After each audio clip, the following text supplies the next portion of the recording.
कल्पना कीजिए, एक ऐसा राज्य जहां सूरज ढलते ही सियासत की आग सुलगने लगती है, जहां खेतों में किसान हल चलाता है, इसी दौरान उसके दिमाग में भी हल चलता है कि इस बार किसकी सरकार होगी, कौन चुनाव जीतेगा और कुर्सी पर कौन बैठेगा और जीतने के बाद कितना बदलेगा। हाँ, बिहार। जी हाँ, हम बात कर रहे हैं बिहार की, जहां इस समय चुनावी सरगर्मियां तेज हैं। नमस्कार, मैं अनुराग और आप देख रहे हैं जर्नलिस्ट कैफे का डिजिटल प्लेटफॉर्म। हाँ, वही बिहार जो कभी लालू के जंगल राज से त्रस्त था और जो कभी नीतीश के सुशासन से उड़ान भरता था। इन सब के बीच अब एक सवाल यह है कि बिहार की सियासत के बाद बिहार की सीएम की कुर्सी पर आखिर कौन बैठेगा? नीतीश कुमार, तेजस्वी यादव या फिर कोई और? यह सवाल इस वजह से लाजमी है क्योंकि प्रधानमंत्री नरेंद्र मोदी ने बिहार के समस्तीपुर से अपने चुनावी अभियान की शुरुआत की। इस दौरान उन्होंने कहा कि इस बार बिहार में एनडीए अपने सारे रिकॉर्ड तोड़ेगा।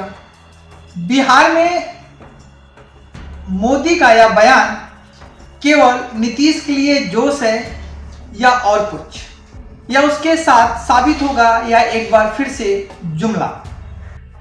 मैं कह सकता हूं, इस बार बिहार में भी नीतीश बाबू के नेतृत्व में एनडीए जीत के अपने पुराने सारे रिकॉर्ड तोड़ने वाला है।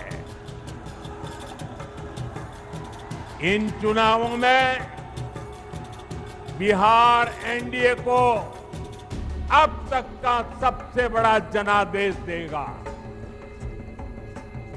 वहीं इसके बाद तेजस्वी ने तंज कसा। तेजस्वी ने कहा कि चाचा नीतीश कुमार अब बीजेपी के शिकंजे में हैं और वह फिर से बिहार के सीएम नहीं बनेंगे। भाजपा के द्वारा उन्हें हाईजैक कर लिया गया है। तेजस्वी के इस बयान को किस हिसाब से देखा जाए या समझा जाए कि यह एक सियासी चाल है या एनडीए का सीएम का चेहरा कौन होगा पता नहीं है। अमित शाह कह दिए कि अब जब चुनाव हो जाएगा तो विधायक लोग तय करेगा कि मुख्यमंत्री का चेहरा कौन होगा। यानी एक बात तो तय है, नीतीश कुमार जी को अमित शाह और भाजपा के लोग दोबारा मुख्यमंत्री बनाने नहीं जा रहे। उनको हाईजैक कर लिया चाचा जी को। चाचा जी कितना बार यहाँ आए, हम लोग मुख्यमंत्री बनाए, लेकिन चाचा जी का स्वभाव आप लोग जानते हैं, होने से होने से होने।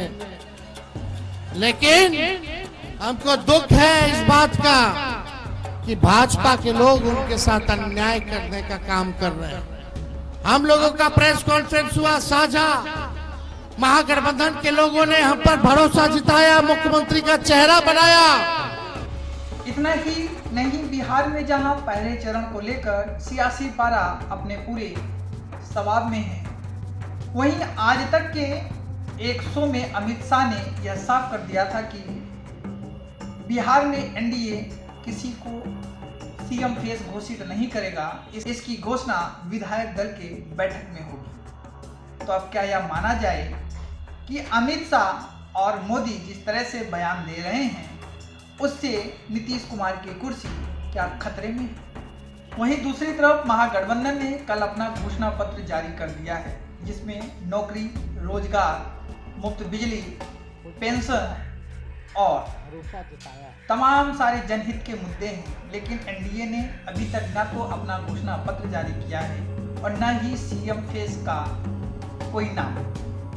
बस यह ही एनडीए लगातार जनसभाओं में कह रहा है कि सीएम नीतीश कुमार के नेतृत्व में एनडीए को बड़ी जीत मिलेगी और बिहार में एक बार फिर से एनडीए सरकार बनेगी। एनडीए के नेता लगातार बिहार में जनसभाओं में जनता को लालू के जंगल राज की याद दिला रहे हैं। वहीं तेजस्वी यादव लगातार जनसभाओं में युवाओं और जनता के हित के लिए रोटी और रोजगार की बात कर रहे हैं। हर घर सरकारी नौकरी देने का वादा कर रहे हैं और युवाओं को बिहार से बाहर न जाने के लिए अपना वादा कर रहे हैं और यह कह रहे हैं कि तेजस्वी ने 17 महीने के शासन में जो कर दिखाया उसी को आगे करने के लिए तेजस्वी यादव आप सबका आशीर्वाद मांग रहा है।